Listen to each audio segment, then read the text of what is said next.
موسیقی، ایک قوالی کون سنتا ہے؟ بریلوی، چشتیہ. اصول طے کر لو، جو قوالی کو میوزک کو حلال سمجھے، جو حلال کا ہے وہ حلال مانے گا، جو حرام وہ جملہ بول کے. تو پھر ہم آپ کو لسٹ بتائیں گے کہ کون کون موسیقی کو حلال سمجھتے ہوئے حرامی ہو گیا ہوا ہے.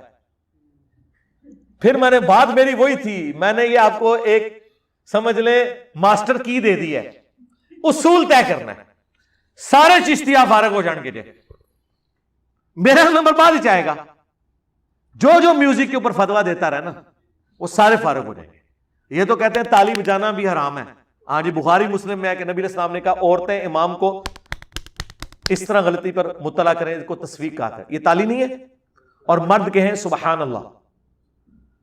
حالانکہ اس سے بہتر ہو سکتا تھا طریقہ موسیقی سے بچنے کا کہ مرد کے سبحان اللہ، عورتیں کے میوزک بھی نہیں ہوا. یہ تو میوزک ہے. ڈاکٹر ذاکر نائک کے جب جلسوں کے اندر تقریروں میں تالیاں ہوتی تھی تو یہ بریلوی کہتا ہے دیکھو تاڑیاں مار رہے ہیں. اچھا، قوالاں دی تاڑیاں نہیں نظر آندیاں، وہ جڑی خسرے والی تاڑیاں نے، اے بیچاریاں معصوم جی تاڑیاں جڑیاں نے اے جڑیاں نے حرام ہو گئیاں، اے والی جڑی حلال ہو گئی. اصول کھڑا کرو، جواب لے لو سرکار. ہاں، ٹائم قیامت تک جے اصول کھڑا کرو، جواب لے لو. میوزک کے حوالے سے ہمارا موقف یہ ہے، نبی علیہ السلام نے دف کو جائز قرار دیا، بخاری مسلم میں. گانے کو جائز قرار دیا، صحیح بخاری میں. ابو داؤد میں تو، ابن ماجہ میں تو یہاں تک آیا کہ حلال اور حرام نکاح میں فرق ہے، جس میں گانا ہو. گانے میں بھی کوئی اختلاف نہیں، دف میں بھی کوئی اختلاف نہیں. انسٹرومنٹ تو ہے نا، اس کا مطلب ہے مطلقاً انسٹرومنٹ تو حرام نہیں ہوئے، مطلقاً تو نہ ہوئے. اب جن انسٹرومنٹس کو یہ حرام کہہ رہے ہیں نا، وہ احادیث سے اس کی لسٹ بیان کرے اور اس کی حرمت ثابت کرے، ٹائم قیامت تک جائے. اگر آپ وہ ڈھول والی حدیث لے کے آئیں گے نا ابو داؤد سے، پھر ہم آپ سے اگلا سوال کریں گے کہ نبی علیہ السلام نے تو کانوں میں انگلیاں دی تھیں، عبداللہ بن عمر کی انگلیاں کانوں میں کیوں نہیں ڈلوائی تھیں؟ اور یہ وہ جواب ہیں جو قوالیوں والے ان کو دیتے ہیں. وہ کہتے ہیں نبی پہ واجب ہوتا ہے کہ وہ حرام کو حرام کہتا ہے. صوفیاء سارے قائل ہیں، ٹھیک ہے. ہاں، اور آپ کو بتاؤں اہل حدیث کے جو سب سے بڑے امام ہیں، ابن تیمیہ کے بھی امام، المحلہ کتاب جنہوں نے لکھی ہے، کیا نام ہے یار؟ ابن حزم. ہائے میں صدقے، ہائے ہائے گوگل حافظہ اللہ، تجھ پہ لاکھوں سلام. ابن حزم وہ ہے کہ ابن تیمیہ تو شاہی کوئی نہیں، ابن تیمیہ سے بھی 300 سال پہلے. ابن حزم نے نہ صرف میوزک کے اس انسٹرومنٹس کو جائز کہا ہے، بلکہ اس کی خرید و فروخت کو حلال کہا ہے، اس کے کاروبار کو حلال کہا ہے. اسی لیے یوسف القرداوی نے میوزک کے حلال ہونے پہ فتویٰ دیا ابن حزم کی بنیاد پہ. اہل حدیثوں قیامت تک ٹائم جے ابن حزم نو کہو کہ گمراہ سی. ابن حزم وہ ہے کہ جس کے سامنے ابن تیمیہ بھی بغیر وضو کے کھڑا نہ ہو بات کرنے کے لیے. سلفیوں کا بڑا امام ابن حزم مانا جاتا ہے، پہلا غیر مقلد کہا جاتا ہے جی پلانٹ ارتھ پہ. امام وہ داؤد ظاہری اور اس کے بعد ابن حزم. اور یہ وہ ہے جس کو غامدی صاحب بڑا کوٹ کرتے ہیں ابن حزم کو. المحلہ انہوں نے پیچھے کئی بار لگائی ہوتی ہے، آپ دیکھیں بخاری مسلم نہیں نظر آئے گی، المحلہ تو نظر آئے گی. ابن حزم تو میوزک کے انسٹرومنٹس کو جائز سمجھتا ہے، اس کے کاروبار کو جائز سمجھتا ہے. اجتہادی خطا ہے. تو سرکار غامدی بھی اجتہادی خطا مان لو.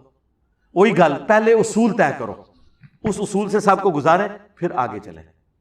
ہمارا درمیان کا موقف ہے کہ ترنم گنگنانا اس کو تو کوئی حرام نہیں سمجھتا. بخاری کی حدیث ہے جو ترنم سے قرآن نہ پڑھے وہ ہم میں سے نہیں ہے.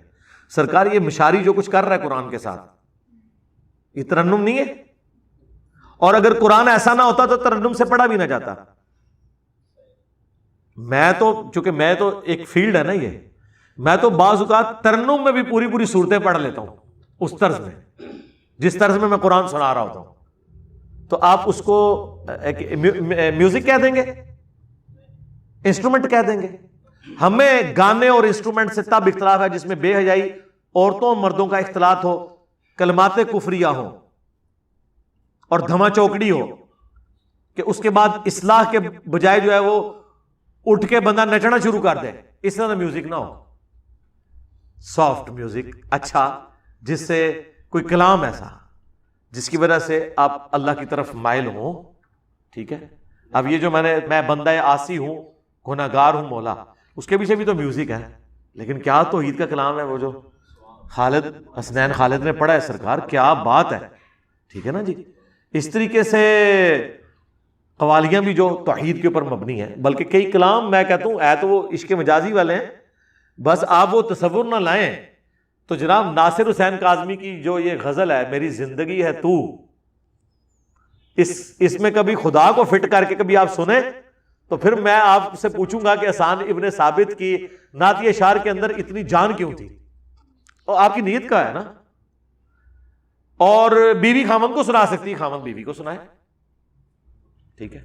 ڈاکٹر ذاکر نائک نے تو اپنے پلیٹ فارم سے گانے، وہ زوجتی انت حبیبتی انتی، وہ کڈی طرز چونے پڑھی ہے، اور عرب دا ایک نشید پڑھنے والا ہے، اور کتنے نشید پڑھنے.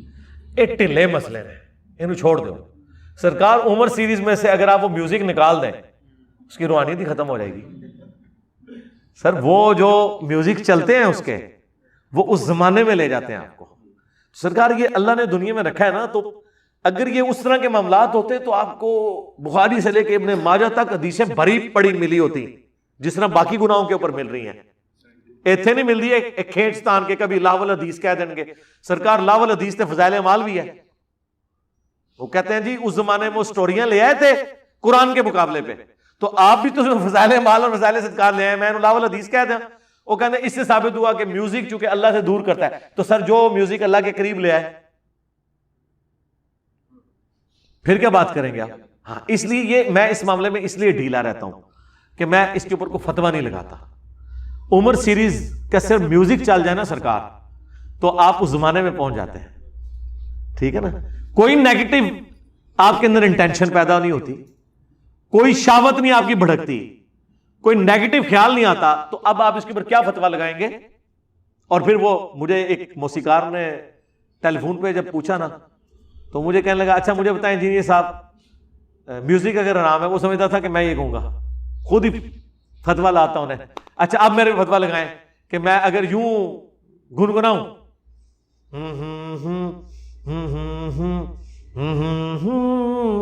تو کیا فتویٰ لگائیں گے آپ؟ اور یہ میں سارنگی کے اوپر بجا دوں تو کیا فتویٰ لگائیں گے؟ گنگنانے والا حلال اور وہی حرام، اس کو جسٹیفائی کیسے کریں گے؟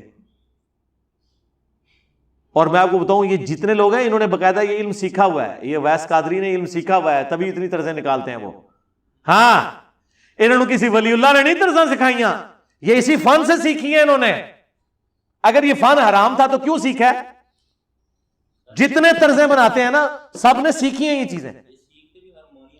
جی اچھا، پیر نصیر الدین نصیر صاحب نے تو ہارمونیم کے اوپر پوری وہ کلام پڑھا ہے، وہ ویڈیو ہی رکھی ہے یوٹیوب پہ.